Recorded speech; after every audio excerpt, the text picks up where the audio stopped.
Hello everyone. Ito na yung ating bagong bag na binibenta natin online.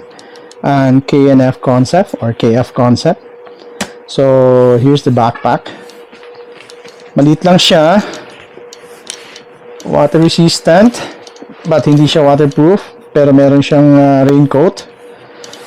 And na-customize na natin yung loob ng bag.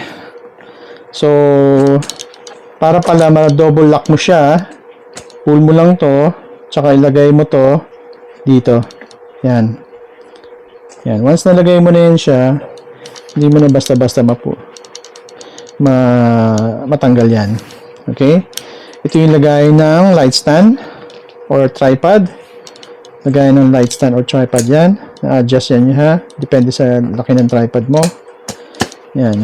So, at tanggalin na natin to.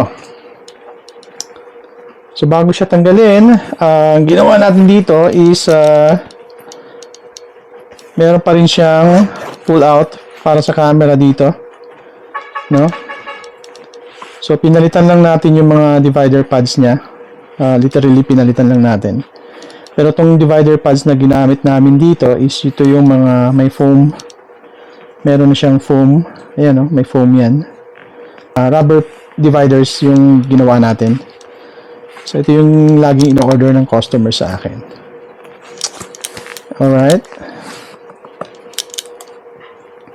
Ayan, naka-close naman. Tapos, tanggalin na natin to. Since nagpalit tayo ng system, medyo konti na lang yung ating mga lens.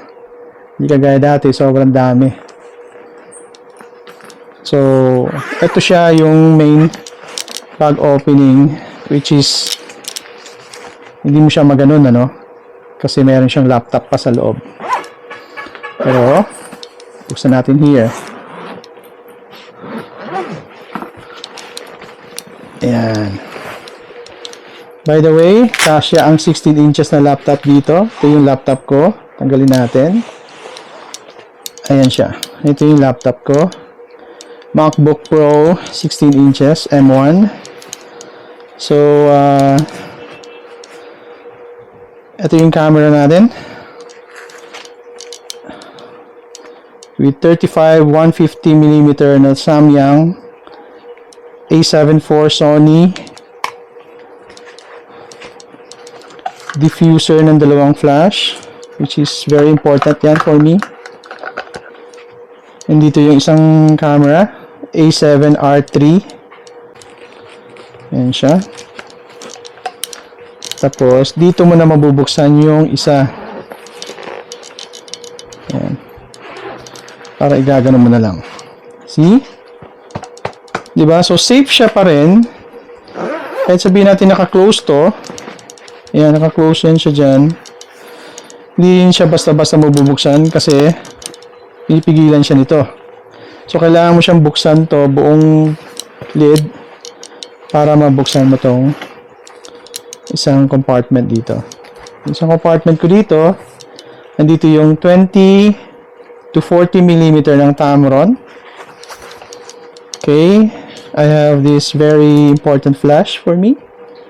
I have Godox V1. I also have a brand new second-hand na mukhang brand new na Godox 860 version 3. Ang gusto ko dito sa Godox is they are using the same battery.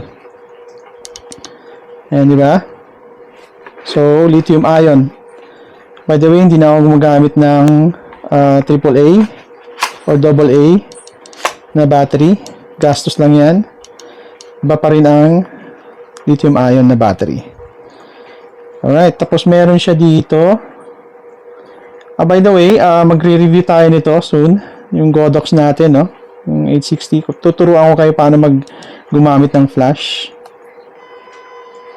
One thing I really like about this flash, the 860, is meron siyang pindutan dito.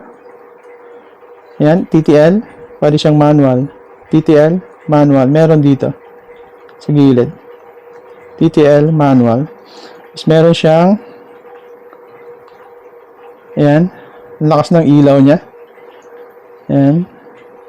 Sa Godox naman V1, meron din almost the same yung itsura niya, no? Ayan. Yung ilaw niya. Ayan. Patayin lang. Patayin. Back to programming.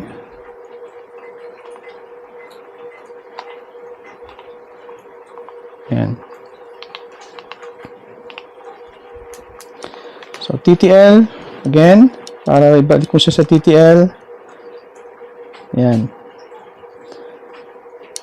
So, ayan. Next time, pag-usapan natin ang flash. Okay, so yan lang yung gamit ko so far. Yung 85mm ko naman, seldom lang yung magagamit. Depende sa event. No? So, dun lang yun sa dry box. So, again, I have A7 IV, A7R3, 43 megapixel, 30 something megapixel. This one is 35-150 and the 20 to 40 millimeter. I'm planning to buy the 16-35mm GM, which is very expensive. Planning lang naman. So wala naman akong pambili. And so far, that's it. And yung flash ko. That's my bag. So, balik natin. Huwag na natin balik yung laptop. Bagat masyado. Only when needed. Anyway, meron naman tayong 13 inches na laptop. So, pwede ito dito. Just in case. Ayan. So, kung gusto niyo magpa-customize sa akin ng mga bags, lapit lang kayo. Message lang nyo lang ako sa A-Vision Customize para ma-customize natin. And by the way, ibang presyo nito, no? Yung padded na tela. Medyo mahal ang telang yan. So, yan. Para ma-secure natin, lock natin siya. Yan. Yan. Ito yung gusto ko sa kanya kasi meron siyang lagayan dito sa luggage handle. Lagay mo sa luggage handle. Yan. Tapos, lock mo siya dito. Yan.